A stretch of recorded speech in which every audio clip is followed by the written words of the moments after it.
अस्सलाम वालेकुम, मेरा नाम डॉक्टर तजम्मुल रहमान है और मैं शिफा इंटरनेशनल हॉस्पिटल इस्लामाबाद में एज अ कंसल्टेंट एंडोक्रिनोलॉजिस्ट और डायबिटीज़ स्पेशलिस्ट के तौर पे काम करता हूँ।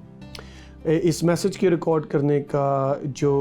मकसद है और जो मौजू है वो टाइप 1 डायबिटीज़ और रमज़ान है। जैसे कि हम जानते हैं कि रमज़ान की आमद है और मेरे पेशेंट्स जो डायबिटीज़ के इलाज के लिए मेरे पास आते हैं वो मुझसे ये सवाल पूछते हैं कि क्या वो रोज़ा रख सकते हैं। टाइप 1 डायबिटीज़ के बारे में थोड़ा मैं बताता चलूँ कि टाइप 1 डायबिटीज़ वो टाइप है जिसमें हमारा लबलबा, हमारा पेनक्रियास इंसुलिन बनाना बंद कर देता है। अगर इंसुलिन बंद हो जाए, इंसुलिन ना बन सके तो हमारी शुगर खून में उसकी सतह बहुत ज़्यादा हो जाती है। हमारा जिस्म ताकत को सही तरीके से इस्तेमाल नहीं कर पाता और उसके नतीजे में बहुत सारी पेचीदगियाँ जन्म लेती हैं। इस वजह से टाइप 1 डायबिटीज़ में हम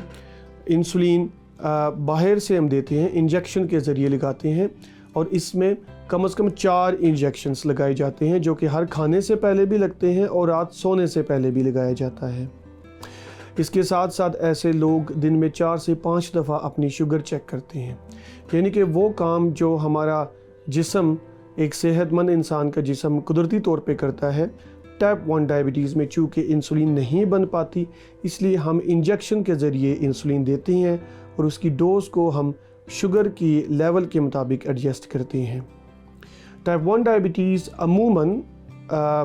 बच्चों में या जवान लोगों में पाई जाती है बनिस्बत टाइप 2 डायबिटीज़ के, जो कि बहुत ज़्यादा है और अक्सर जो वज़न जिनका ज़्यादा होता है और जो वर्जिश कम करते हैं, जो मीठा ज़्यादा खाते हैं, उनको होती है। तो एक तो मैसेज ये है मेरा कि टाइप 1 डायबिटीज़ मीठा ज़्यादा खाने से नहीं होती, ना ही ये मोटापे से होती है। ये हमारे मदाफ़ती निज़ाम की ख़राबी की वजह से हमारा लबलबा काम करना छोड़ जाता है, जिसके नतीजे में हमें इंसुलिन से इसका इलाज करना पड़ता है। तो ये टाइप 2 डायबिटीज़ से बिल्कुल फ़र्क है। अब ऐसे लोग मुझसे क्वेश्चन पूछते हैं, डॉक्टर्स के पास जाते हैं और उनसे पूछते हैं कि क्या वो रोज़ा रख सकते हैं।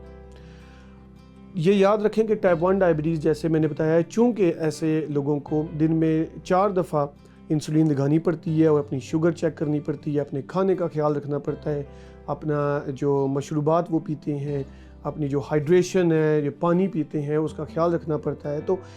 टाइप 1 डायबिटीज़ के लोग हाई रिस्क कैटेगरी में शुमार किए जाते हैं, यानी कि अगर वो रोज़ा रखेंगे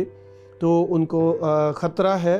कि उनकी शुगर लो हो सकती है या फिर बहुत ज़्यादा हो सकती है और उससे कई पेचीदगियाँ जन्म ले सकती हैं, जिनमें से एक पेचीदगी होती है डायबिटिक कीटोएसिडोसिस या फिर DKA उसको कहते हैं, जिसमें इन शुगर की सतह बहुत ज़्यादा हाई हो जाती है, जिसकी वजह से खून में तज़ाबियत बनना शुरू हो जाती है। तो बावजूद इसके कि ये हाई रिस्क होता है, लेकिन अक्सर लोग टाइप 1 डायबिटीज़ के रोज़े रखना चाहते हैं। हम सब मुसलमान ये चाहते हैं कि हम जो रमज़ान का रूहानी महीना है उसमें ज़्यादा से ज़्यादा सवाबेदारीन हासिल कर सकें और रोज़े का क्योंकि बहुत ज़्यादा अजर है, इसलिए अक्सर पेशेंट्स टाइप 1 डायबिटीज़ के रोज़ा रखना चाहते हैं। ऐसी सूरत-ए-हाल में उन लोगों को क्या करना चाहिए? तो उसमें मेरी टिप ये है कि उनको चाहिए कि कम से कम 1 से 2 माह पहले अपने डॉक्टर से मशवरा करें। उनको बताएं कि आप रमज़ान में रोज़ा रखना चाहते हैं। आपके डॉक्टर आपका पूरा रिव्यू करेंगे, आपकी असेसमेंट करेंगे, आपके कुछ खून के टेस्ट करेंगे और आप जो दिन में शुगर चेक करते हैं उस चार्ट का आपके साथ मुआयना करेंगे, ताकि पहली बात तो ये है कि आपकी जो शुगर है वो बिल्कुल अच्छे तरीके से कंट्रोल होनी चाहिए। अगर आपका शुगर कंट्रोल सही नहीं है तो आपको बहुत ज़्यादा ख़तरा है। ऐसी सूरत-ए-हाल में आपको डॉक्टर्स मशवरा देंगे कि जब तक आपकी शुगर ठीक नहीं हो जाती आपको रोज़ा नहीं रखना चाहिए।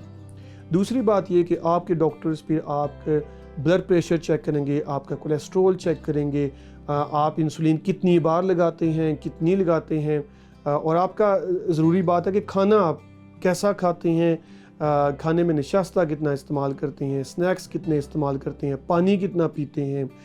दिन भर आपका काम क्या है, आप फ़िज़िकल जिस्मानी एक्टिविटीज़ कितनी करते हैं। ये सारी चीज़ें डॉक्टर आपसे डिस्कस करेंगे और ये इंतहाई ज़रूरी है कि आप अपने डॉक्टर से इन सब سوالات اور ان سب ایریاز کے بارے میں پوچھیں۔ اس کے ساتھ ساتھ لو شوگر ہونے کا اور ہائی شوگر ہونے